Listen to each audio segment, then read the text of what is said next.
انہوں نے اس کا ترجمہ کیا ہے ان اللہ لا یستحی ان یضرب مثلا ما بعوضۃ فما فوقہا، کہ اللہ اس بات سے عار نہیں کرتا کہ مچھر یا اس سے بڑھ کر کسی چیز، بریکٹ میں لکھا ہے مثلاً مکھی مکڑی وغیرہ کی مثال بیان فرمائے۔ فَأَمَّا الَّذِينَ آمَنُوا، تو وہ لوگ کہ جو ایمان لائے، جو مومن ہیں وہ یقین کرتے ہیں انہ الحق من ربہم، کہ وہ ان کے پروردگار کی طرف سے سچ ہے۔ وَأَمَّا الَّذِينَ كَفَرُوا فَيَقُولُونَ، اور جو کافر ہیں وہ کہتے ہیں ماذا اراد اللہ بہذا مثلا، کہ اس مثال سے اللہ کی مراد کیا ہے۔ یضل بہ کثیرا، اس سے اللہ بہتوں کو گمراہ کرتا ہے، ویہدی بہ کثیرا، اور بہتوں کو ہدایت بخشتا ہے۔ وما یضل بہ الا الفاسقین، اور گمراہ بھی کرتا ہے تو نافرمانوں ہی کو۔ الذین ینقضون عہد اللہ من بعد میثاقہ، جو اللہ کے اقرار کو مضبوط کرنے کے بعد توڑ دیتے ہیں۔ وَيَقْطَعُونَ مَا أَمَرَ اللَّهُ بِهِ أَن يُوصَلَ، اور جس چیز کو کے جوڑے رکھنے کا اللہ نے حکم دیا ہے، اس میں بریکٹ میں انہوں نے لکھا ہے یعنی رشتہ قرابت، اس کو قطع کیے ڈالتے ہیں۔ وَيُفْسِدُونَ فِي الْأَرْضِ، اور زمین میں خرابی کرتے ہیں۔ أُولَئِكَ هُمُ الْخَاسِرُونَ، یہی لوگ نقصان اٹھانے والے ہیں۔ انہوں نے جو چھوٹی سی تشریح کی ہے نافرمان کی، یعنی جو فاسق ہیں، اس کا ترجمہ انہوں نے نافرمان کیا ہے، اور نافرمان کی تشریح میں لکھا ہے کہ اللہ کے کلام سے صرف اس کے احکام پر عمل نہ کرنے والے ہی گمراہ ہوتے ہیں، یعنی اس کے احکام پر عمل نہ کرنے والے۔ اور اسی طرح اولئک هم الخاسرون سے پہلے وَيُفْسِدُونَ فِي الْأَرْضِ، اور وہ زمین میں خرابی کرتے ہیں کی تشریح میں لکھتے ہیں اللہ سے کیے گئے وعدے پورے نہ کرنے سے زمین میں فساد پیدا ہوتا ہے۔ یہ حضرت مولانا محمد خان جلندری، فتح محمد خان جلندری کا ترجمہ ہے جو میں نے آپ کے سامنے رکھا ہے۔ مولانا مودودی رحمۃ اللہ علیہ نے جو اس کا ترجمہ کیا ہے ہم وہ بھی دیکھ لیتے ہیں، ترجمانی جو ان کی ہے۔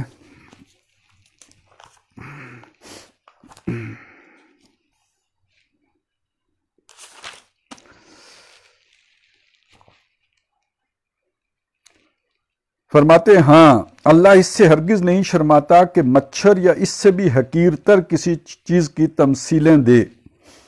اس کی تشریح کی ہے انہوں نے کہ یہاں ایک اعتراض کا ذکر کیے بغیر اس کا جواب دیا گیا ہے۔ قرآن میں متعدد مقامات پر توضیح مدعا کے لیے مکڑی، مکھی، مچھر وغیرہ کی جو تمثیلیں دی گئی ہیں، ان پر مخالفین کو اعتراض تھا کہ یہ کیسا کلام الہی ہے جس میں ایسی حقیر چیزوں کی تمثیلیں ہیں۔ وہ کہتے تھے کہ اگر یہ خدا کا کلام ہوتا تو اس میں یہ فضولیات نہ ہوتی۔ جو لوگ حق بات کو قبول کرنے والے ہیں وہ انہی تمثیلوں کو دیکھ کر جان لیتے ہیں کہ یہ حق ہے جو ان کے رب ہی کی طرف سے آیا ہے، اور جو ماننے والے نہیں ہیں وہ انہیں سن کر کہنے لگتے ہیں کہ ایسی تمثیلوں سے اللہ کو کیا سروکار۔ اس طرح اللہ ایک ہی بات سے بہتوں کو گمراہی میں مبتلا کر دیتا ہے اور بہتوں کو راہ راست دکھا دیتا ہے۔ اس کی تشریح کیا انہوں نے کہ یعنی جو لوگ بات کو سمجھنا نہیں چاہتے، حقیقت کی جستجو ہی نہیں رکھتے، ان کی نگاہیں تو بس ظاہری الفاظ میں اٹک کر رہ جاتی ہیں، اور وہ ان چیزوں سے الٹے نتائج نکال کر حق سے اور زیادہ دور چلے جاتے ہیں۔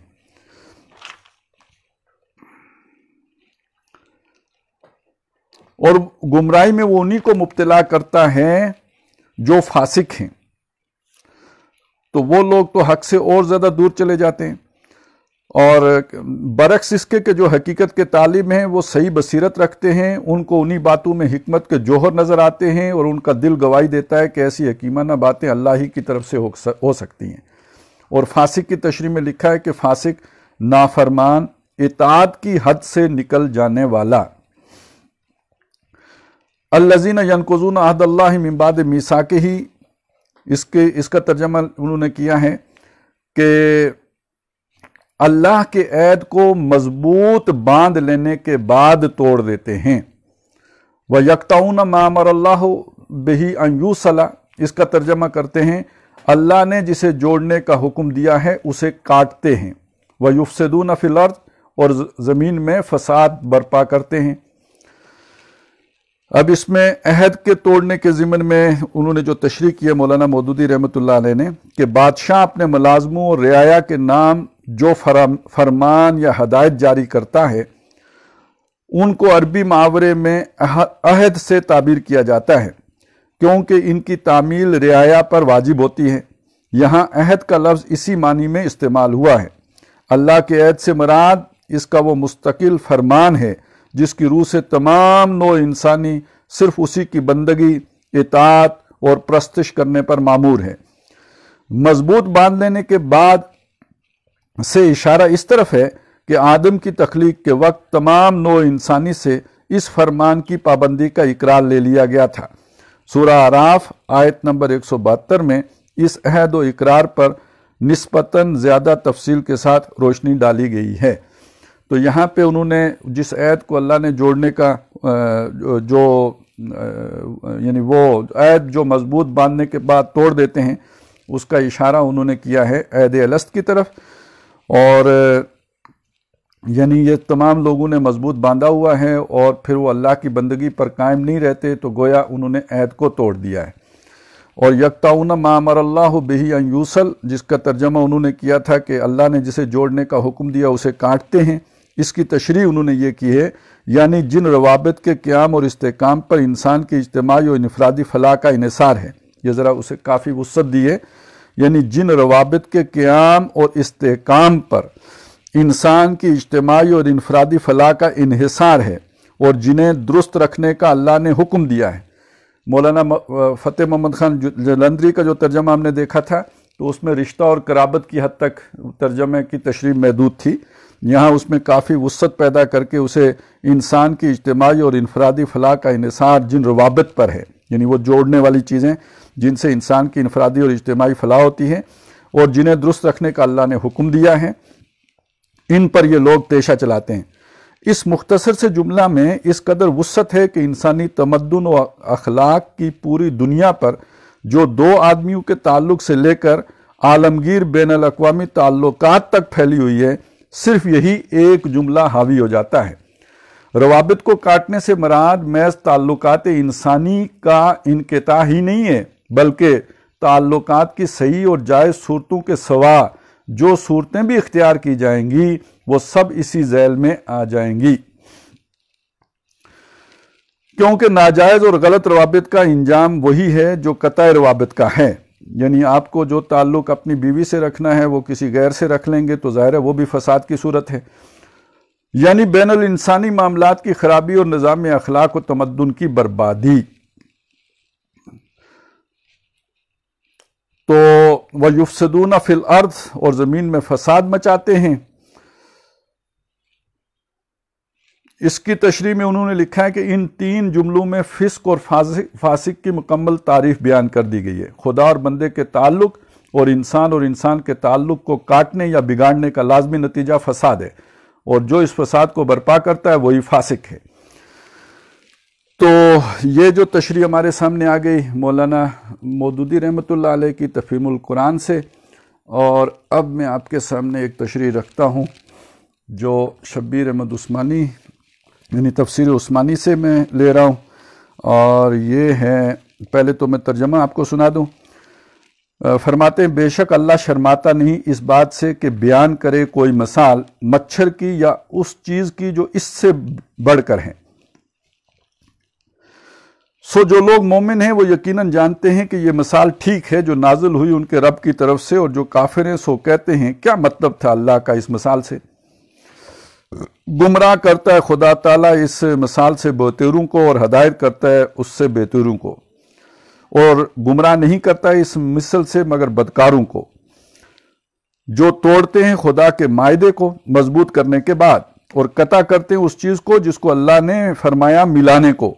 اور فساد کرتے ہیں ملک میں، وہی ہیں ٹوٹے والے۔ اب اہم الفاظ ہم پھر دیکھ لیتے ہیں اس میں کہ انہوں نے جو فاسق کا وما یضل بہ الا الفاسقین، اور اس سے پہلے جو یہدی بہ کثیرہ کا جو اس کی وضاحت کی ہے، حاشیہ نمبر 3 ہے ان کا، اس میں لکھتے ہیں یعنی ایمان والے تو ان مثالوں کو حق اور مفید سمجھتے ہیں، اور کفار بطور تحقیر کہتے ہیں کہ ایسی حقیر مثالوں سے خدا کی مراد اور غرض کیا ہوگی۔ جواب دیا گیا کہ اس کلام سراپا ہدایت سے بےتیروں کو گمراہی میں ڈالنا اور بےتیروں کو راہ راست دکھلانا منظور ہے، یعنی اہل حق اور اہل باطل میں تمیز تام منظور ہے، جو نہایت مفید اور ضروری ہے۔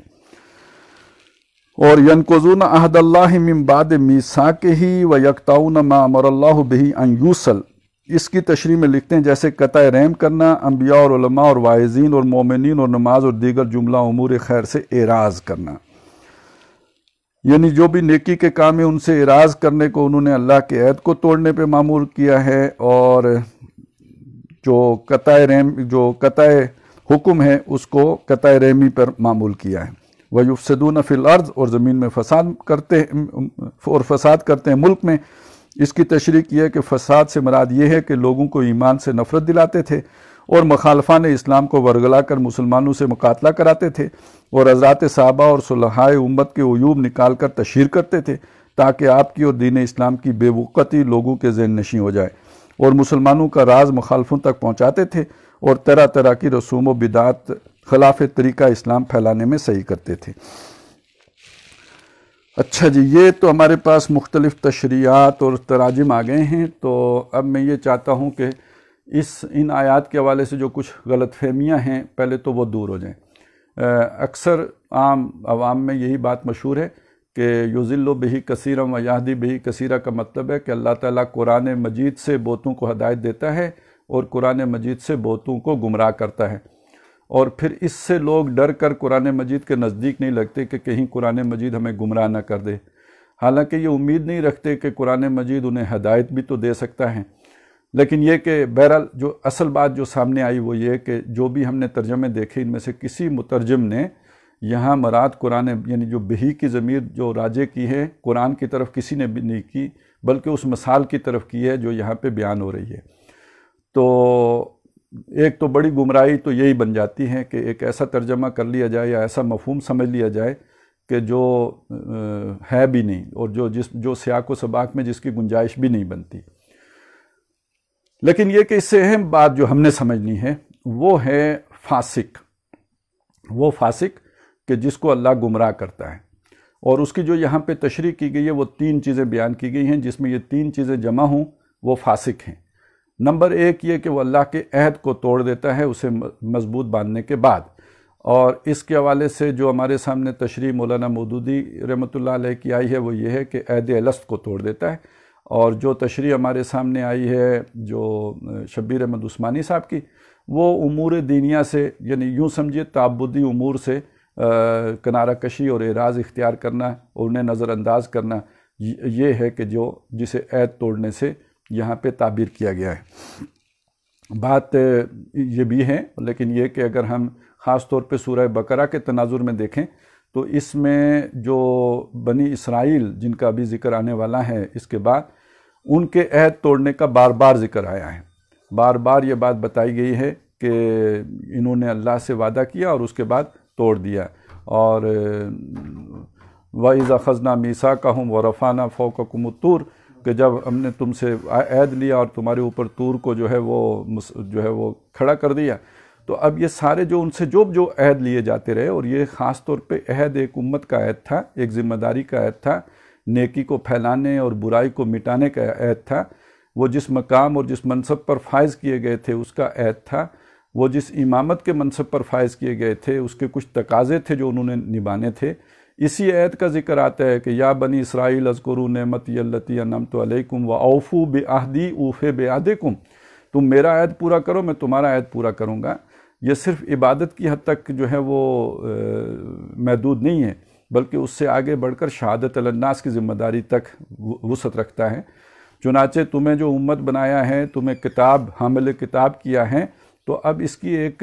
تمہیں پاسداری کرنی ہوگی، اس کے تقاضے نبھانے ہوں گے، اس منصب کی ذمہ داریاں ادا کرنی ہوں گی۔ لہذا جب انہیں چارج شیٹ کیا گیا اور اس کے بعد جو کنکلوڈ کیا وہ یہی تھا کہ اب انہیں اس منصب سے معزول کر کے مسلمانوں تمہیں اس منصب پر فائز کر دیا گیا ہے وَكَذَلِكَ جَعَلْنَاكُمْ أُمَّةً وَسَطًا لِتَكُونُوا شُهَدَاءَ عَلَى النَّاسِ، لوگوں کے اوپر جو گواہی دینے کا منصب تھا، شہادت علی الناس کا منصب تھا، منصب امامت تھا، اب اس منصب سے بنی اسرائیل کو معزول کر دیا گیا کہ انہوں نے اس عہد کی پاسداری نہیں کی، اور اس کی جگہ پہ ہم نے اے مسلمانوں اب تمہیں اس منصب پر سرفراز کر دیا ہے، اور آگے چل کے مسلمانوں سے کہہ دیا گیا کہ اس کے لیے تمہیں قربانیاں دینی پڑیں گی اور محنتیں کرنی پڑیں گی، تکلیفیں اور شدائد برداشت کرنی پڑیں گی، اور اس کے لیے تم مدد حاصل کرو نماز اور صبر سے، استعینوا بالصبر والصلاۃ ان اللہ مع الصابرین، اور یہ کہ وَلَنَبْلُوَنَّكُمْ بِشَيْءٍ مِّنَ الْخَوْفِ وَالْجُوعِ وَنَقْصٍ مِّنَ الْأَمْوَالِ وَالْأَنفُسِ وَالثَّمَرَاتِ، یہ سارا کچھ اللہ کی راہ میں کھپانا پڑے گا، لگانا پڑے گا، تب جا کر اس منصب کی ذمہ داری پوری ہوگی، گویا وہ عہد نبھے گا، وگرنہ یہ کہ تم گویا اس عہد کو توڑنے کا باعث بن گئے ہو۔ اسی طرح جس کو اللہ نے جوڑنے کا حکم دیا ہے تو وہ بڑی پیاری تشریح ہے کہ جو ہمیں تفہیم القرآن سے مل گئی ہے کہ اللہ تعالیٰ نے کس کس چیز کو جوڑنے کا حکم دیا ہے، یعنی یہ صرف رحمی رشتوں ہی کو تو جوڑنے کا حکم نہیں دیا، بلکہ یہ کہ دین کے معاملات میں تو بعض اوقات رحمی رشتے کٹ بھی جاتے ہیں۔ جب نبی اکرم صلی اللہ علیہ وسلم کی دعوت کے نتیجے میں رحمی رشتوں کے اندر تو خلل پڑا، اور مشرکین کا بہت بڑا اعتراض تھا نبی اکرم صلی اللہ علیہ وسلم پر کہ انہوں نے ہمارے رحمی رشتوں کو کاٹ ڈالا ہے، ٹکڑے ٹکڑے کر دیا ہے۔ تو اس سے بڑھ کر اللہ تعالیٰ نے کچھ دین کے ساتھ جڑنے کا حکم دیا ہے، دینداروں کے ساتھ جڑنے کا حکم دیا ہے، کونوا مع الصادقین، سچوں کے ساتھ جڑنے کا حکم دیا ہے، اور یہ کہ سب سے بڑھ کر واسمعوا واطیعوا، سنو اور اطاعت کرو، اور ایک نظم کو اختیار کرنے کا حکم دیا ہے۔ اور وہ روایت کے الفاظ بھی ذہن میں رہیں کہ آمرکم بخمسین، میں تمہیں 5 چیزوں کا حکم دیتا ہوں۔ اللہ کے نبی صلی اللہ علیہ وسلم فرماتے اللہ امرنی بہن، اللہ نے مجھے ان کا حکم دیا ہے، اور وہ کیا ہے؟ بالجماعت، جماعت کے ساتھ رہو، اس کے ساتھ جڑے رہو، منظم رہو، مربوط رہو، جیسے سورہ بنی اسرائیل، سورہ آل عمران کے آخر میں آتا ہے یا ایھا الذین آمنوا اصبروا وصابروا ورابطوا واتقوا اللہ لعلکم تفلحون، تو صبر بھی کرو، مصابرت بھی کرو، اور مربوط رہو، جڑے رہو، آپس میں بنیان مرصوص بنے رہو، اور اللہ کا تقوی اختیار کرو تاکہ تم فلاح پاؤ۔ تو ایسے ہی یہاں پہ کہا کہ آمرکم بخمسین اللہ امرنی بہن، اور مجھے ان 5 باتوں کا حکم اللہ نے دیا ہے۔ پہلی بات بالجماع والسمع والطاعہ، سنو جو ہے وہ اطاعت کرو، والہجرت والجہاد فی سبیل اللہ، اور ہجرت کرو اور جہاد کرو اللہ کی راہ میں۔ تو یہ 5 چیزوں کا اللہ نے حکم دیا ہے اور ان کے ساتھ جڑے رہنے کا، تو گویا یہ بھی اس میں شامل ہیں، پورا دین اس میں شامل ہو جائے گا جس کے ساتھ جڑ کے رہنے کا اللہ نے حکم دیا ہے۔ ہمارے ہاں ایک جو دین کے نام پہ کام ہوتا ہے تبلیغی جماعت کے پلیٹ فارم سے،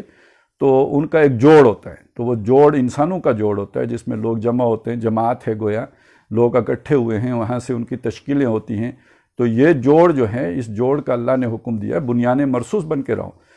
تو جو اس کو کاٹ دیتے ہیں، یعنی یہ کہ اعتزال اختیار کر لیتے ہیں، جماعت سے کٹ جاتے ہیں، جماعتی زندگی اختیار نہیں کرتے ہیں، اور اسلام کی جو ہے وہ اس اہم حکم کو پس پش ڈال دیتے ہیں، تو ایک مراد اس سے یہ بھی ہے، یا اس کی مراد کو اس حد تک وسعت دینی چاہیے، اسے سامنے رکھنا چاہیے۔ اور پھر اس کا نتیجہ یہ نکلتا ہے، گویا جب آپ دین سے نکلیں گے اور اللہ نے جو توازن دیا ہے اس سے نکلیں گے، اللہ کے احکام سے نکلیں گے، تو اس کے لازمی نتیجے کے طور پر زمین میں پھر فساد پھیل جائے گا۔ وہی فساد ہے جو اس وقت ساری دنیا میں پھیلا ہوا ہے، ظہر الفساد فی البر والبحر بما کسبت ایدی الناس، تو یہ وہی اس سے نکلنے کا نتیجہ یہ ہوتا ہے کہ پھر پوری دنیا میں فساد پھیل جاتا ہے۔ یہی فساد ہے کہ جس کے نتیجے میں پھر اللہ تعالیٰ قوموں کو ہلاک کرتا ہے۔ وَلَوْلَا دَفْعُ اللَّهِ النَّاسَ بَعْضَهُم بِبَعْضٍ لَفَسَدَتِ الْأَرْضُ، اگر ایسے فسادی عناصر جب حد سے بڑھ جاتے ہیں تو ان کو اللہ تعالیٰ دوسرے عناصر کے ذریعے سے دور نہ کر دے تو زمین میں فساد مچ جائے۔ تو یہ جو فسادی ہوتے ہیں یہ گویا ایک طاقت بن جاتے ہیں، ایک حزب بن جاتے ہیں، اور شیطان کی پارٹی بن جاتے ہیں۔ پھر اللہ تعالیٰ اپنی پارٹی کو متحرک کرتا ہے اور ان بدماشوں سے دنیا کو پاک کر دیتا ہے۔ اور انہی فسادیوں کا ذکر جو ہے وہ آتا ہے آخری پارے میں سورۃ الفجر میں کہ الم تر کیف فعل ربک بعاد ارم ذات العماد التی لم یخلق مثلها فی البلاد وثمود الذین جابوا الصخر بالواد وفرعون ذی الاوتاد الذین طغوا فی البلاد، یہ پہلی قوم ہے جتنی بھی اللہ نے ہلاک کی، قوم فرعون سے لے کے قوم نوح تک، یہ وہ لوگ ہیں جنہوں نے شہروں میں سرکشی کی، طغیانی کی، یعنی اللہ نے جس کو جوڑنے کا حکم دیا تھا، جس کے اندر رہنے کا حکم دیا تھا، اس سے باہر نکل گئے۔ یہی فسق بھی ہے، اس کے لغوی معنی اگر دیکھیں تو وہ یہی ہے کہ اللہ کی طے کردہ حدود سے باہر نکل جانا، نافرمان ترجمہ اسی لیے کیا گیا ہے۔ تو گویا انہوں نے اللہ کے اس عہد کو توڑ دیا، عہد بندگی کو توڑ دیا، عہد فرما برداری کو توڑ دیا، عہد دین کو توڑ دیا، اور اس کے ساتھ جس کو اللہ نے جوڑ کر رکھنے کا حکم دیا تھا، اس اپنے جو بھی اس کے کمانڈمنٹس تھے اس میں، تو اس کو توڑ دیا، اس عہد سے نکل گئے، اسے توڑ دیا اور اپنی اس اجتماعیت کا شیرازہ بکھیر دیا۔ اس لیے کہ متحد رکھنے والا تو نظریہ توحید ہے، باقی اس سے جب آپ نکلیں گے تو پھر اختلافات ہیں، افتراق ہے، انتشار ہے، تو اس کا نتیجہ یہ نکلا کہ پھر زمین میں فساد مچ گیا۔ الذین طغوا فی البلاد، شہروں میں جب انہوں نے سرکشی کی، فاکثروا فی الفساد، تو وہاں امن نہیں کیا، وہاں سکون نہیں کیا، وہاں بھائی چارہ نہیں قائم ہوا، بلکہ اس کو تو فساد سے اور بگاڑ سے اور آلودگی سے بھر دیا۔ فصب علیہم ربک صوت عذاب، تو تیرے رب نے ان پر اپنے عذاب کا کوڑا برسایا۔ یعنی دو صورتیں ہوتی ہیں پھر اس گند کو صاف کرنے کی۔ ایک صورت تو یہ ہے کہ اللہ تعالیٰ حزب اللہ تشکیل دے کر انسانوں کے ہاتھوں ایسے خبیثوں کا خاتمہ کر دے، اور اگر یہ ممکن نہ ہو، ایسے حزب اللہ نہ ہو اور فساد بہت عظیم مچ گیا ہو اور نو انسانی کے لیے سانس لینا دوبر ہو گیا ہو، تو پھر اب یہ ہے کہ اللہ تعالیٰ جو ہے اپنا عذاب کا کوڑا براہ راست جو ہے ایسی قوموں کی پیٹھوں پہ برساتا رہا اور ان کی جڑ کاٹتا رہا۔ فَقُطِعَ دَابِرُ الْقَوْمِ الَّذِينَ ظَلَمُوا، ایسے ظالم قوموں کی اللہ تعالیٰ نے جڑ کاٹ دی، ان پر عذاب استیصال آ گیا۔ یہ تو وہ تشریح ہے کہ جو ہم نے یوں سمجھ لیجئے کہ عہد کے حوالے سے اور جو جن چیزوں کو اللہ نے جوڑنے کا حکم دیا اس کے حوالے سے، اور پھر اس سے آگے جا کر تو جو فساد مچتا ہے اس کے حوالے سے کیے۔ لیکن یہ کہ یہ جو فاسق کا لفظ ہے جس کی تشریح میں اس مقام پر سورہ بقرہ میں اس جگہ پر اللہ تعالیٰ نے یہ تین صفات فاسقوں کی بیان کی ہیں۔ ایک یہ کہ عہد کو توڑنا، پکا کرنے کے بعد اللہ سے عہد کر کے توڑنا، اور دوسرا جن چیزوں کو اللہ نے جوڑنے کا حکم دیا ہے انہیں کھول دینا، اور تیسرا یہ کہ ان کی پرواہ نہ کرنا، اور تیسرا یہ کہ زمین میں فساد مچانا۔ تو میں نے یہ میرے پاس الموجم المفرس ہے، اور اس سے میں نے ویسے تو بہت سی آیات میرے سامنے آئی تھیں، لیکن یہ کہ میں نے خاص طور پہ یہ چند آیات ہیں جن کا میں حوالہ دینا چاہتا ہوں کہ جہاں جہاں پر یہ فاسقین کے حوالے سے تشریحات آئی ہیں۔ تو ایک واقعہ جو ہے وہ سورہ مائدہ میں ذکر ہے کہ جس میں حضرت موسیٰ علیہ السلام اپنی قوم کو حکم دے رہے ہیں کہ اللہ تعالیٰ نے تمہیں حکم دیا ہے کہ تم نے جنگ کرنی ہے، یہ ایک بستی ہے، تم نے اس بستی میں داخل ہونا ہے، اور اس بستی میں جب تم داخل ہو جاؤ گے تو اللہ تعالیٰ تمہیں غالب کر دے گا، مقابلہ کرنا ہے، لڑائی لڑنی ہے تم نے۔ لیکن یہ کہ ٹھیک ہے وہ طاقت میں تم سے بہت زیادہ ہیں، جبار لوگ ہیں، لیکن اللہ نے وعدہ کیا ہے کہ یہ بستی میں نے تمہیں لکھ دی ہے، الاٹ کر دی ہے تمہیں، بس ایک ہلکا پھلکا حلہ بولو گے اور اس کے نتیجے میں اللہ تعالیٰ تمہیں غالب کر دے گا۔ یہ بڑا مشہور واقعہ ہے، آپ کو معلوم ہے، بار بار توجہ دلانے کے باوجود قوم نے انکار کر دیا، اور صاف حضرت موسیٰ علیہ السلام کو کہہ دیا کہ فَاذْهَبْ أَنْتَ وَرَبُّكَ فَقَاتِلَا، اے موسیٰ تم جا کے لڑو اور تمہارا رب لڑے، اِنَّا هَاهُنَا قَاعِدُونَ، ہم تو یہاں بیٹھے ہوئے ہیں، ہم لڑنے کے لیے تیار نہیں ہیں۔ اس پر یعنی ان کے اس رویے پر حضرت موسیٰ علیہ السلام کہ انہوں نے ظاہر ہے اپنی قوم سے بڑا پیار بھی تھا، اس کے لیے وہ لڑے بھی تھے، فرعون کی دشمنی بھی مول لی تھی، ہجرت بھی کی ہے، تو ایک بندہ بھی قتل کر دیا تھا، اپنے ایک قبطی کو مار دیا تھا بنی اسرائیلی کی محبت میں۔ تو اتنا پیاری تھی قوم، لیکن یہ کہ جب قوم نے اللہ کے اس عہد سے کہہ لیجئے نافرمانی اختیار کی، یا یہ کہ اس وقت کے تقاضے پر ان کے آگے ان کے مال اور ان کی جانیں زیادہ اہم ہو گئیں، اپنی جان بچانے کی کوشش کی، تو اس عمل پر انہوں نے اپنے اللہ سے ایک دعا مانگی کہ فَفْرُقْ بَيْنَنَا وَبَيْنَ الْقَوْمِ الْفَاسِقِينَ، اللہ پس ہمارے درمیان یعنی میں اور ہارون کے درمیان ہم اور ہماری جو قوم ہے، اور یہ قوم کو اب وہ کہہ رہے ہیں یہ فاسقوں کی قوم ہے، ہمارے درمیان جدائی پیدا کر دے۔ اب انہوں نے کون سا فسق کیا ہے، یہاں پر سوچنے کی بات ہے۔ یہ فسق یہاں پر جسے کہا گیا وہ کیا ہے کہ انہوں نے اپنی دنیا کی محبت کی خاطر، اپنی جان کی محبت کی وجہ سے، اپنے دنیا کی زندگی کو ترجیح دے کر اللہ کے ایک حکم کو، قتال کے حکم کو، اللہ کی راہ میں جنگ کرنے کو انہوں نے پس پش ڈال دیا۔ یہ دنیا کی محبت ان پر غالب آئی اور وہ اپنی جان کی بازی کھیلنے سے محروم ہوئے، اور انہوں نے یہ گوارا نہیں کیا کہ اپنی جانیں اللہ کی راہ میں نچھاور کر دیں۔ تو حضرت موسیٰ علیہ السلام جو دین کی سمجھ رکھتے ہیں اس کے مطابق یہ اب فاسق قرار پا گئے ہیں۔ تو گویا اللہ کے ایک ایسا حکم کہ جس میں اللہ کی محبت پر کوئی اور محبت غالب آ جائے اور اس محبت کی وجہ سے اللہ کا حکم پس پش ڈالنا پڑ جائے، تو یہ گویا قرآن مجید کے اس مقام کی روشنی میں یہ فسق کہلائے گا۔ تو ففرق بیننا و بین القوم الفاسقین، اور بعد میں یہ تو ابھی دعا تھی حضرت موسیٰ علیہ السلام کی، لیکن اللہ تعالیٰ نے جو حضرت موسیٰ علیہ السلام کو تسلی کرائی ہے تو اس تسلی میں بھی الفاظ یہ ہے کہ فَلَا تَأْسَ عَلَى الْقَوْمِ الْفَاسِقِينَ، تو اے موسیٰ تو آپ اس فاسقوں کی قوم پر افسوس نہ کیجئے۔ بس یہ یعنی گویا اللہ نے بھی سیکنڈ کیا ہے حضرت موسیٰ علیہ السلام کی بات کو کہ یس یہ فاسق لوگ ہی ہیں۔ پھر اندازہ یہ ہے کہ سورہ صف میں بھی در حقیقت انہی لوگوں کا ذکر ہے کہ جب حضرت موسیٰ علیہ السلام کی یہ بات کہی گئی، ذرا اس کو بھی ذہن میں رکھیں، وہ پورا سیاق و سباق کیا ہے۔ مسلمانوں سے پہلے کہا گیا کہ یا ایھا الذین آمنوا، ہے وہ لوگوں جو ایمان لائے ہو، لما تقولون ما لا تفعلون، کیوں کہتے ہو وہ بات جو کرتے نہیں ہو۔ ساتھ فرمایا کبور مقتا عند اللہ ان تقولوا ما لا تفعلون، اللہ کو بیزار کر دیتی ہے یہ بات، اللہ کے غصے کو بھڑکا دیتی ہے یہ روش کہ تم جو کہو وہ کرو نا۔ اس کے مقابلے میں یعنی ایک روش تو یہ ہے جس سے اللہ جو بیزار ہو جاتا ہے، اور دوسری روش وہ ہے کہ جس کی وجہ سے اللہ محبت کرتا ہے۔ وہ روش کیا ہے؟ فرمایا ان اللہ یحب الذین یقاتلون فی سبیلہ، بے شک اللہ محبت ان سے کرتا ہے جو اس کی راہ میں جنگ کرتے ہیں، صفیں باندھ کر کانہم بنیان مرصوص، جیسے کہ سیسا پلائی ہوئی دیوار ہوں۔ تو اب معلوم ہوا کہ اللہ جس کو اللہ تعالیٰ کہہ رہے ہیں نا لما تقولون ما لا تفعلون، اگر آپ نے اسلام کا نام لیا ہے تو آپ نے ایک عہد کیا ہے۔ اس عہد کا تقاضا یہ ہے کہ آپ اللہ کی راہ میں مال، جان، در شے قربان کرو گے اور جان و مال کی بازیاں کھیلو گے۔ تو جو لوگ پھر جان و مال کی بازیاں کھیلنے سے ہچکچاتے ہیں ان سے اللہ بیزار ہو جاتا ہے، جیسے موسیٰ علیہ السلام بیزار ہوئے اپنی قوم سے اور انہوں نے کہا کہ میں ان سے پناہ جو ہے وہ جدائی مانگتا ہوں، اب ان کے ساتھ رہنا پسند نہیں ہے مجھے۔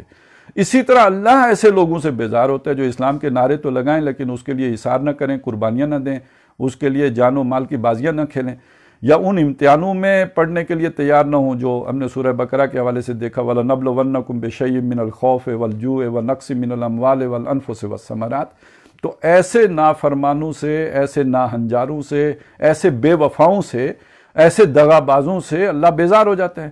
ہاں اللہ محبت ان سے کرتا ہے کہ جو اس کے لیے جان کی بازیاں کھیلتے ہیں، کوئی پرواہ نہیں کرتے، اور یہ کہ جہاں یعنی شہادت مطلوب و مقصود مومن، نہ مال غنیمت نہ کشور کشائی۔ اب اس کے بعد وہی واقعہ حضرت موسیٰ علیہ السلام کا دوبارہ کوٹ ہو رہا ہے کہ وَإِذْ قَالَ مُوسَىٰ لِقَوْمِهِ، یاد کرو جب موسیٰ نے اپنی قوم سے کہا تھا یا قوم، اے میری قوم، لِمَ تُؤْذُونَنِي، تم مجھے کیوں اذیت دیتے ہو۔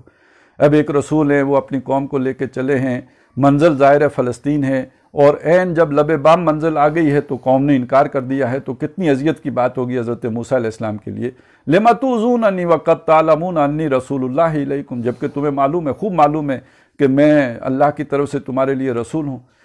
تو اب جب کہا گیا کہ فَلَمَّا زَاغُوا، جب وہ ٹیڑے ہو گئے، یعنی جب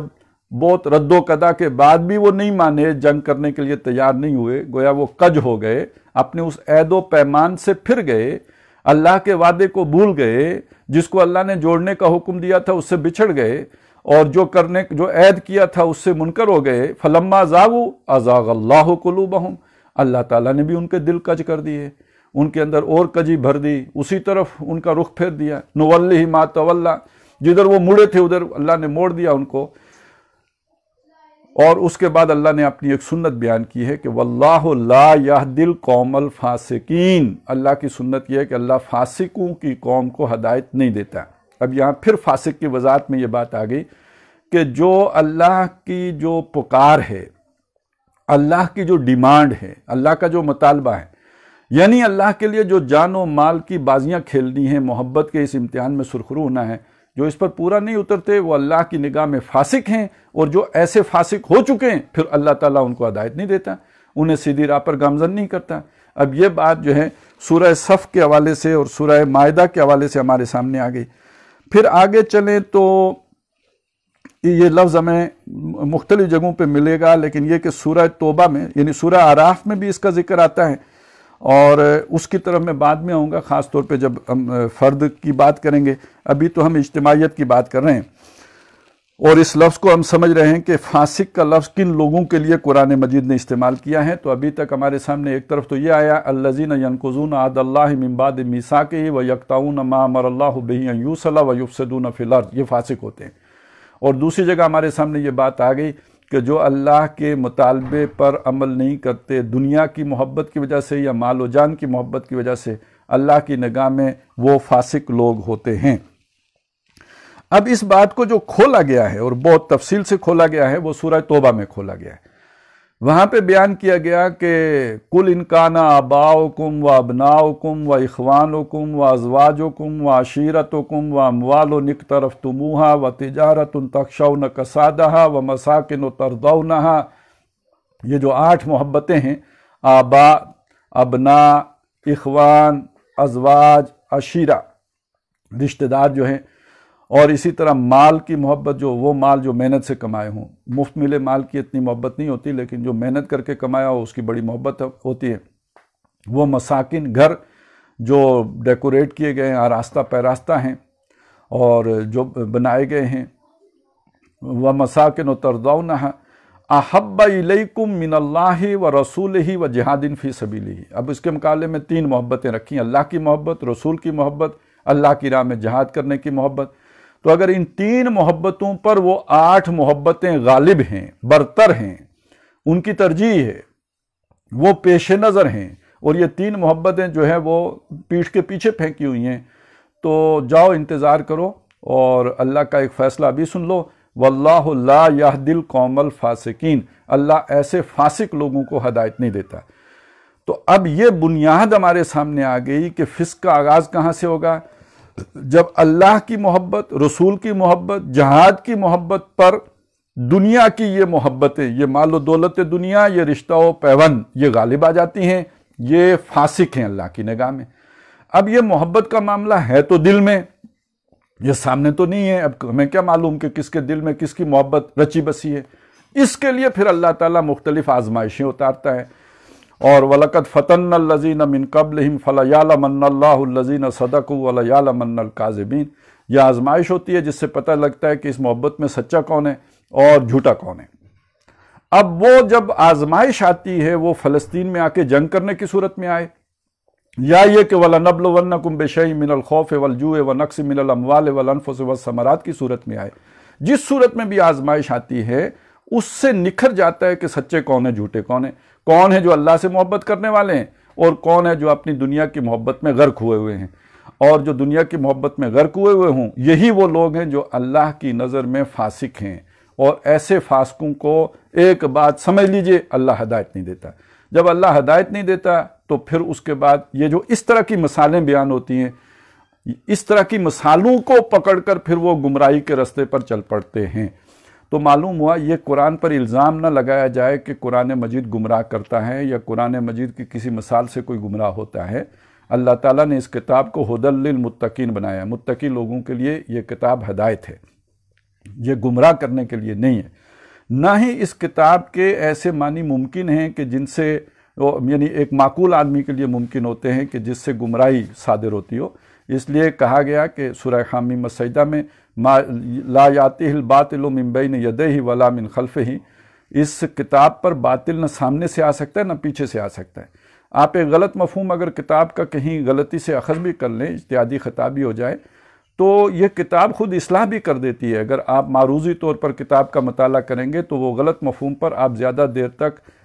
جازم نہیں رہ سکیں گے، یہ کتاب خود اسے اکھاڑ دے گی۔ ہاں، جہاں تک عبادات کا معاملہ ہے تو اس میں تو یقیناً سنت رسول صلی اللہ علیہ وسلم کے بغیر آپ کو سمجھ نہیں آ سکتی۔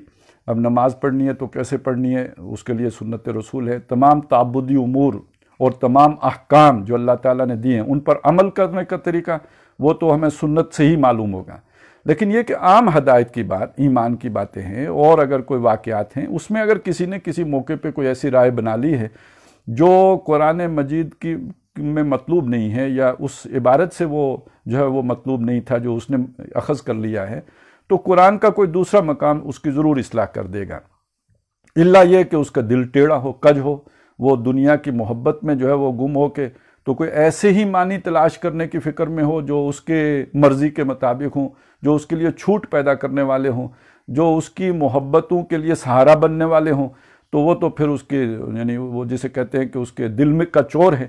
تو یہ وہ لوگ ہیں در حقیقت جو قرآن مجید انہیں فاسق قرار دیتا ہے، اور یہ وہ لوگ ہیں جنہیں قرآن مجید کہتا ہے کہ اللہ تعالیٰ گمراہ کرے گا۔ اچھا، اسی فاسق کے حوالے سے ایک جو ہمارے سامنے مثال آتی ہے، میں چاہتا ہوں کہ وہ ہمارے سامنے آ جائے۔ ویسے تو ایک بڑی مثال تو شیطان کی ہے، اور شیطان کے بارے میں ہم جانتے ہیں کہ سورہ ویسے تو 7 مقامات میں اس کا ذکر آیا ہے، لیکن یہ کہ سورہ کاف میں کہا گیا کہ اس نے فسق کیا، کان من الجن ففسق عن امر ربہ، وہ جنوں میں سے تھا تو اس نے اپنے رب کے حکم کی نافرمانی کی، وہ اس سے نکل بھاگا۔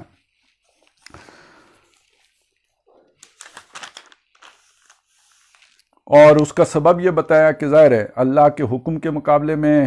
اس پر بھی اپنے نفس کی محبت غالب آ گئی تھی، اور اس کا تکبر انا خیر منہ وہ غالب آ گیا، اور وہ ایک حسد میں مبتلا ہو کر اس آگ میں جلنے لگا۔ تو اب وہ اللہ کے شریعت اور اللہ کے دائرے اور اللہ کے احکام سے گویا آزاد ہو گیا، تو وہ فاسق ہو گیا۔ تو اللہ تعالیٰ نے پھر اس کے لیے گمراہی کے راستے کو آسان کر دیا، یا اس پر اسے چلا دیا۔ اب دیکھیے، ایک آزمائش تو وہ ہے جو خارجی حالات کی صورت میں آتی ہے، ایک آزمائش اور بھی ہے جس کا ذکر کیا گیا ہے قرآن مجید میں سورہ اعراف میں، اور یہ اصحاب سبت کے واقعے میں اس کا ذکر کیا گیا ہے۔ بات یہ کہی گئی ہے کہ انہیں اللہ تعالیٰ نے ایک اور طریقے سے آزمایا تھا کہ وَاسْأَلْهُمْ عَنِ الْقَرْيَةِ الَّتِي كَانَتْ حَاضِرَةَ الْبَحْرِ، ان سے پوچھئے اس بستی کے بارے میں کہ جو ساحل پر واقع تھی، اِذْ يَعْدُونَ فِي السَّبْتِ، جب وہ ہفتے کے دن کے احکامات کی انہوں نے خلاف ورزی کی، اس میں حد سے تجاوز کیا۔ اِذْ تَأْتِيهِمْ حِيتَانُهُمْ، جب ان کے پاس ان کی مچھلیاں آنے لگیں، یوم سبتہم، جب ہفتہ ہوتا تھا، شرعان، پانی کے اوپر اچھلتے ہوئے، وہ یوم لا یثبتون لا تأتیہم، اور جب ہفتہ نہیں ہوتا تھا وہ نہیں آتی تھیں۔ کذالک نبلوہم بما کانوا یفسقون، اس طرح ہم نے ان کو آزمائش میں ڈالا اس وجہ سے کہ وہ فاسق تھے۔ اب آپ دیکھیے کہ آزمائش یہاں پہ کیا ہو رہی ہے۔ آزمائش یہ ہو رہی ہے کہ ہفتے کے دن انہوں نے اللہ کی عبادت کرنی ہے، اور اس دن عبادت کو مشکل بنا دیا گیا ہے، یعنی بجائے آسانی پیدا کرنے کے اللہ تعالیٰ نے ان کے لیے مشکل کھڑی کر دی کہ ان کا جو بھی روزی کا ذریعہ ہے، معاش کا ذریعہ ہے، وہ مچھلیاں پکڑنا ہے۔ 6 دن مچھلیاں نہیں آتی، جس دن آپ نے عبادت کرنی ہے اس دن مچھلیاں آ گئی ہیں۔ تو اب یہ مچھلیوں نے آ کے ایک مصیبت کھڑی کر دی ہے کہ اب آپ مچھلیاں پکڑ کے پیٹ پوجا کریں، یا یہ کہ اللہ کی عبادت کر کے تو اگلے ہفتے کے لیے بھی بھوک گوارا کریں۔ جیسے آج سوشل ڈسٹینسنگ ہمیں اختیار کرنی پڑ رہی ہے، کل جمعہ ہے، تو اب ہمارے سامنے مسئلہ یہ ہے کہ جمعہ پڑھ کے اللہ کو راضی کریں، یا یہ کہ سوشل ڈسٹینسنگ رکھ کر اپنی جان بچا لیں۔ تو چلیں، جان ہوگی تو آئندہ جمعے پڑھ لیں گے، اور اگر جان ہی نہ رہی تو پھر کون جمعے پڑھے گا؟ تو جتنے زیادہ جمعہ پڑھیں گے تو اتنی جنت میں منزلیں آگے درجے بڑھتے چلے جائیں گے۔ تو یہ آزمائش کا ایک طریقہ یہ بھی ہوتا ہے۔ اچھا، ایسی آزمائش میں اللہ کیوں ڈالتا ہے؟ سبب اس کا بتایا کہ وہ فاسق ہوتے ہیں۔ اب اس کے اندر اصل میں اپنی محبت، مال کی محبت، دنیا کی محبت، دنیا میں مزید جینے کی محبت، اور یہاں پر پھیلنے کی، پھولنے کی، پھلنے کی محبت، یہ اب راسخ ہو چکی ہوتی ہے۔ تو ظاہر ہے کہ وہ جیسے یہودی 1000 سال جینا چاہتے ہیں، تو ایسے لوگ، جو کوئی بھی ایسا ہوگا وہ موت سے بھاگے گا، اور اس سے بھاگ کر جو چیز چاہے گا وہ دنیا کی جو ہے وہ زیادہ سے لمبی زندگی ہوگی، وہ چاہے گا۔ یہی وہن کی بیماری ہے، حب الدنیا و کراہیت الموت۔ یہ جب اندر پیدا ہو گئی تو گویا اندر سے انسان خالی ہو گیا، اب وہ فسق کا شکار ہو چکا ہوا فاسق ہے۔ اوپر اس نے ایک جو ہے وہ داڑھی بھی پوری سائز کی رکھی ہوئی ہے، ساتھ یہ کہ اس کا جو امامہ بھی ہے، بلکہ یہ کہ اب اس نے امامہ کی وہ جو ہے ایک آدھ تہ بڑھا بھی لی ہوگی، سرمے کی تہ بڑھا لی ہوگی، اور ظاہری چیزیں تو اور بڑھ گئیں، لیکن یہ کہ اللہ نے ایک اور ایسی مصیبت میں ڈال کے اس کے سارا جو ہے وہ پول کھول کے رکھ دیا کہ معلوم ہوا کہ ایک جو ہے وہ چھوٹی سی اس آزمائش میں ہی ناکام ہو کے وہ اندر کا فسق اور بے ایمانی کھل کر بالکل سامنے آ گئی۔ چنانچہ جب اللہ تعالیٰ نے ان لوگوں کو سزا دی تو یہ وَأَخَذْنَا الَّذِينَ ظَلَمُوا بِعَذَابٍ بَئِيسٍ بِمَا كَانُوا يَفْسُقُونَ، ان کے اس فسق کی وجہ سے انہیں اللہ تعالیٰ نے ایک بڑے عذاب کی لپیٹ میں لے لیا۔ اسی سورہ مبارکہ میں ایک شخص کا ذکر بھی آتا ہے، یہ تو ایک پوری بستی تھی جس کا ذکر آ گیا، اور یہ شخص ہے، یہ بھی بڑا نیک آدمی تھا، جیسے ابلیس جو شیطان عزازیل ہے وہ بھی بہت نیک انسان فرد تھا، اور اس نے جو ہے وہ عبادت کر کر کے جنات تک میں ان کی صف میں اپنا مقام بنا لیا تھا، اور پھر لیکن یہ کہ اس کے دل میں اللہ کی محبت کے مقابلے میں نفس پرستی جو ہے وہ غالب تھی، وہ اللہ نے ایک آزمائش میں ڈال کر اس کے اندر کو ظاہر کر کے سب کے سامنے عیاں کر دیا اور اس کی شیطنت ظاہر کر دی۔ ایسا ہی ایک شخص تھا، ایک اللہ والا، مستجاب الدعوات، اس کی دعائیں قبول ہوتی تھیں، لوگ اس سے جو ہے وہ فرمائشیں کر کے دعائیں کرواتے تھے، فرشتے اس سے ہم کلام ہوتے تھے، فرشتے آ کے اس سے جو ہے وہ بات چیت کرتے تھے، اس درجے وہ پہنچا ہوا بزرگ۔ اور یہ عام روایات ہی نہیں ہے بلکہ قرآن مجید خود کہہ رہا ہے کہ یہ وہ شخص تھا کہ جس کو اللہ تعالیٰ نے اپنی آیات عطا کر رکھی تھیں، اور یہاں آیات سے مراد اکثر مفسرین نے کرامات ہی جو ہے وہ اس سے مراد لی ہیں۔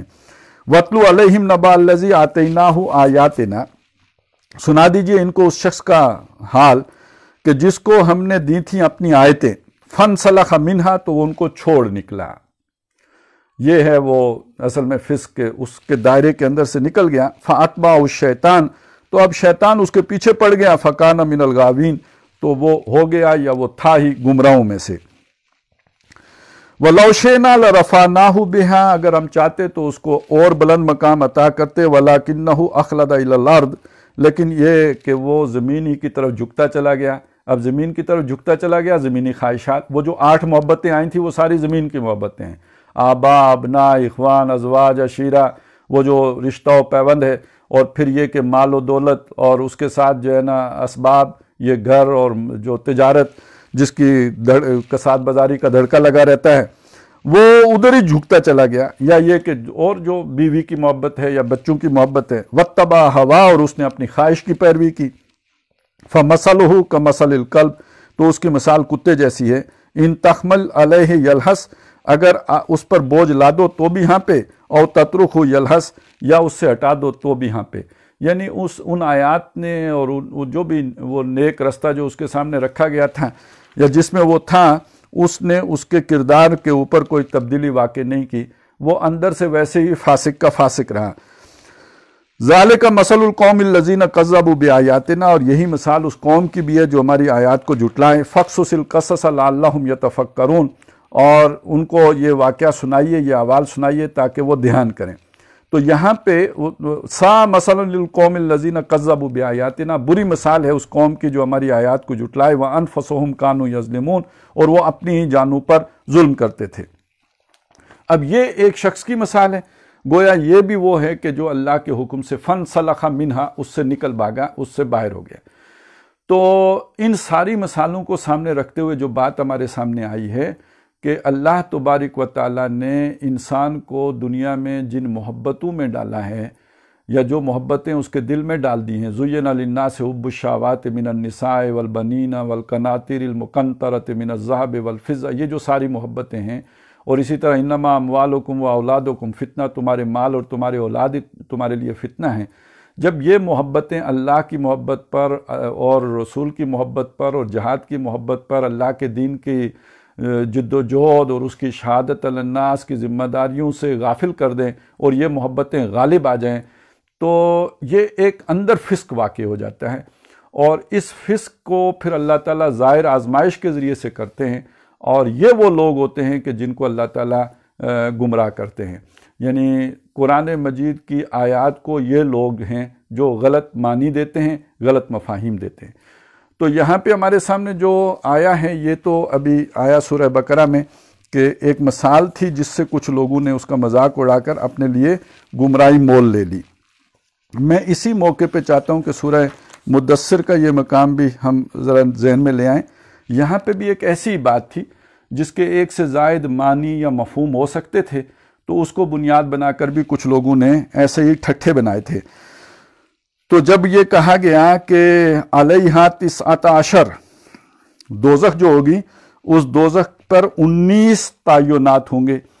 اب ظاہر ہے یہ 19 جو ہیں جو کہا گیا تھا یہ فرشتے تھے، لیکن یہ کہ وہی لوگ کہ جو فاسق تھے، جنہوں نے دنیا کی خاطر اللہ کی آیات کو پس پش ڈالا ہوا تھا، اور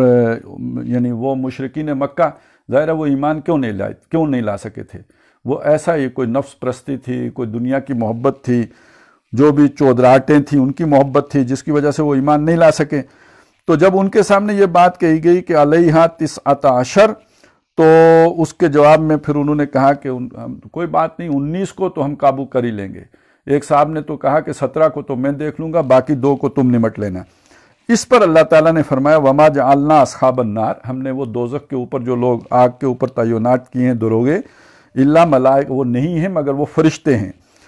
اور فرشتوں کی طاقت کا تم اندازہ نہیں لگا سکتے۔ وما جعل، یعنی اب یہ دیکھیے فرشتوں کو انسانوں پر قیاس کر کے غلط مفہوم انہوں نے لے لیا۔ یہ غلطی ان سے کیوں ہوئی؟ اس لیے کہ ان کا دماغ کج ہو چکا ہے، ان کے دل میں کجی آ چکی تھی، جس کی سزا کے طور پر اللہ نے انہیں یہ غلطی کرنے کا جو ہے وہ رستہ دے دیا۔ وما جعلنا عدتهم الا فتنة للذین کفروا، اور ہم نے وہ گنتی نہیں بتائی مگر اس لیے بتائی کہ اس کو ایک آزمائش بنا دیا ہم نے کافر لوگوں کے لیے، منکر لوگوں کے لیے۔ اچھا، وہ گنتی بتانے کا ایک مقصد اور بھی تھا۔ اب ظاہر ہے ایسی مثالیں اللہ کیوں بیان کرتا ہے؟ اس لیے بیان کرتا ہے کہ جو اہل ایمان ہیں، جو حق پرست ہیں، ان کے یقین میں اضافہ ہو۔ لہذا فرمایا لِيَسْتَيْقِنَ الَّذِينَ أُوتُوا الْكِتَابَ، تاکہ اہل کتاب کو بھی یقین آ جائے، شاید ان کے ہاں کوئی اس طرح کا جو ہے ہنسا پہلے سے موجود ہو۔ وَيَزْدَادَ الَّذِينَ آمَنُوا ایمانا، اور ان کے جو ہے یقین کی وجہ سے ایمان والوں کے ایمان میں اور اضافہ ہو جائے۔ وَلَا يَرْتَابَ الَّذِينَ أُوتُوا الْكِتَابَ وَالْمُؤْمِنُونَ، اور شک میں نہ رہیں وہ لوگ کہ جنہیں کتاب دی گئی اور ایمان والے بھی۔ وَلِيَقُولَ الَّذِينَ فِي قُلُوبِهِم مَّرَضٌ، اور تاکہ وہ لوگ کہیں کہ جن کے دلوں میں بیماری ہے، روگ ہے۔ والکافرون، اور کافر لوگ، ماذا اراد اللہ بہذا مسئلہ، اس مثال سے اللہ کی مراد کیا ہے؟ اب آپ دیکھیے وہاں پہ کہا گیا تھا کہ یضل بہ کثیرا ویہدی بہ کثیرا، اور اس سے پہلے یہ کہا گیا تھا کہ کافر لوگ یہ کہتے ہیں کہ ماذا اراد اللہ بہذا مسئلہ۔ وہاں صرف ایک گروہ کا ذکر تھا اور وہ گروہ تھا کافر گروہ۔ یہاں پر اس ایک گروہ کے ساتھ ایک اور گروہ جمع کیا گیا ہے، اور اس گروہ کے لیے عنوان بنایا گیا فی قلوبہم مرض، جن کے دلوں کے اندر مرض ہے، روگ ہے، بیماری ہے۔ یہ وہ شے ہے جسے سورہ بقرہ میں کہا گیا کہ فی قلوبہم مرض فزادہم اللہ مرضا، ان کے دلوں میں ایک بیماری تھی، ہے بیماری، اللہ نے انہیں بڑھا دیا اپنی بیماری میں مزید۔ اب یہ بیماری کون سی ہے؟ یہ روگ ہے در حقیقت، وہ دنیا کی محبت کا روگ، یہ مال و اسباب دنیا کا روگ، یہ رشتہ و پیوند اور یہ مال و دنیا جو ہے، یہ اس کی بیماری ہے کہ جو جسے حب الدنیا و کراہیت الموت کی مرض ہے۔ فی قلوبہم مرض فزادہم اللہ مرضا، وہاں کہا، اور یہاں کہا وَلِيَقُولَ الَّذِينَ فِي قُلُوبِهِم مَرَضٌ، تاکہ کہیں وہ لوگ جن کے دلوں میں مرض ہے۔ والکافرون، اور کافر بھی کہیں ماذا اراد اللہ بہذا مسئلہ، بالکل وہی قول ہے جو وہاں پہ آیا ہے سورہ بقرہ میں۔ اب فرمایا کذالک یضل اللہ من یشاء ویہدی من یشاء، اس طرح اللہ ہدایت دیتا ہے جس کو چاہتا ہے اور گمراہ کرتا ہے جس کو چاہتا ہے۔ اب جو وہاں پہ کہا گیا تھا کہ یضل بہ کثیرا ویہدی بہ کثیرا، وہ بہتوں کو جو ہے اس کے ذریعے سے ہدایت دیتا ہے اور بہتوں کو اس مثال کے ذریعے سے گمراہ کرتا ہے۔ اب یہاں پہ بتایا کہ جب اس طرح کی مثال بیان ہوتی ہے تو پھر اس سے کافر لوگ بھی اور جن کے دلوں میں روگ ہے، بیماری ہے، وہ لوگ بھی یہ کہتے ہیں کہ اس سے اللہ کی کیا مراد ہے۔ تو یہ ایک طریقہ ہے اللہ کا کہ جس کے ذریعے سے وہ ایسے لوگوں کو جن کے دلوں میں مرض ہو، جن کے دلوں میں دنیا کی محبت ہو، جو فاسق ہوں، ان فاسقوں کو اللہ تعالیٰ اس ذریعے سے گمراہ کرتا ہے، اور جو فاسق نہ ہوں، جن کے جو مخلص ہوں، جو اللہ کے ساتھ خالص ہوں اور ہر طرح کی قربانی دینے کے لیے تیار ہوں، ان کو اللہ تعالیٰ ہدایت دیتا ہے، ان کی ہدایت میں اضافہ کرتا ہے۔ وَيَزْدَادَ الَّذِينَ آمَنُوا ایمانا، ایسی مثالوں سے ایمان والوں کے ایمان میں اللہ تعالیٰ اور اضافہ کر دیتا ہے۔ وَمَا يَعْلَمُ جُنُودَ رَبِّكَ إِلَّا هُوَ، اور تیرے رب کے لشکروں کو کوئی نہیں جانتا مگر وہی، وما ہی الا ذکریٰ للبشر، اور یہ نہیں ہے مگر انسان کے لیے ایک یاد دہانی ہے۔ تو کہنے کا مطلب یہ ہوا، ہمارے سامنے جو بات آئی ہے، یہ دو مقامات ہم نے دیکھ لیے ہیں جن سے پتہ یہ چلا کہ یہ فاسق لوگ جو اللہ کا عہد توڑتے ہیں، جو جن چیزوں کو اللہ نے جوڑنے کا حکم دیا ہے ان کو قطع کرتے ہیں اور نتیجے میں زمین میں فساد مچاتے ہیں، تو اس میں جو بنیادی بات ہوتی ہے وہ یہ کہ ان کے دلوں میں دنیا رچی بسی ہوتی ہے۔ یہ جو دنیا کی چودراہٹوں کی خاطر، دنیا میں علو ذات کی خاطر، عظمت ذات کی خاطر اس خبط میں مبتلا ہو کر کہ ان کے پاس زیادہ سے زیادہ جو ہے وہ دولت آ جائے، زیادہ سے زیادہ سلطنت آ جائے، زیادہ سے زیادہ مملکت اور حکومت آ جائے، اقتدار اور طاقت آ جائے، چودراہٹ انہیں مل جائے، ان کی جو ہو اس کے ساتھ ان کی دولت میں اضافہ ہو، ان کے کاروبار پھلیں پھولیں، یہ وہ چیزیں ہیں جو مل کر حق کی قبولیت کی راہ میں رکاوٹ بن جاتی ہیں۔ یا یہ کہ قبول کر لیں تو قربانی دینے کے راستے میں رکاوٹ بن جاتی ہیں، یا یہ کہ اس سے آگے بڑھ کر وہ کسی دوسرے کی ضد میں، حسد میں مبتلا کر دیتی ہیں، یا تکبر میں ان کی بنیاد پر انسان مبتلا ہو جاتا ہے۔ یہ وہ بیماری ہے، یہ وہ روگ ہے جب دل میں آتا ہے، تو اسی کا دوسرا نام فسق ہے جو دل میں آ جاتا ہے۔ اب اس فسق کو ظاہر کرنے کے لیے اللہ تعالیٰ کسی آزمائش میں ڈالتے ہیں، اور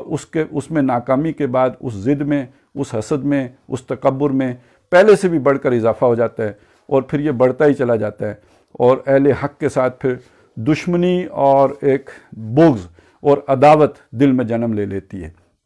تو اب یہ دو گروہ ہو گئے جو ہمارے سامنے آئے، ایک وہ کہ جنہوں نے ڈٹ کر حق کی مخالفت کی، ان کے اندر بھی فسق کی کیفیت ہو سکتی ہے، ایک وہ جنہوں نے قبول کر لیا لیکن جب آزمائش آئی تو اس کے بعد وہ اس پر قائم نہیں رہ سکے، بلکہ اس سے وہ پیچھے ہٹ گئے، یو ٹرن لے گئے، انہوں نے منہ پھیر لیا، اس سے کنی کترا لی، اور لما تقولون ما لا تفعلون کے مرتکب ہو کر دین سے دور ہو گئے، یعنی عہد کو توڑ دیا اور قربانی نہیں دے سکے۔ تو یہ دو گروہ ہیں کہ جو فاسق ہیں، اور ایسے فاسق ہی پھر قرآن مجید کے ذریعے سے گمراہ ہوتے ہیں، یا ایسی مثالوں سے گمراہی کا راستہ پکڑتے ہیں۔ آگے ہم نے انشاءاللہ یہ دیکھنا ہے کہ شیطان اس میں ان کی کس طرح معاونت کرتا ہے، وہ کس طرح اس غلط پٹڑی پہ چڑھتے ہیں، اور لیکن یہ کہ اس سے پہلے ہم نے سورہ آل عمران کی جو آیات ہیں محکمات اور متشابہات کی جو تشریح آئی ہے، وہاں پہ وضاحت آئی ہے، پہلے اس کا مطالعہ کرنا ہے، اور پھر انشاءاللہ تعالیٰ پھر ہم جو شیطان کے ساتھ ان کی کمیونیکیشن ہے اور شیطان ان کے دماغوں میں کس طرح اپنا کھیل کھیلتا ہے، وہ قرآن مجید نے جس مختلف مقامات پر جو بیان کیے ہیں تو اس کا مطالعہ کریں گے۔ اقول قولی ھذا واستغفر اللہ لی ولکم ولسائر المسلمین والمسلمات۔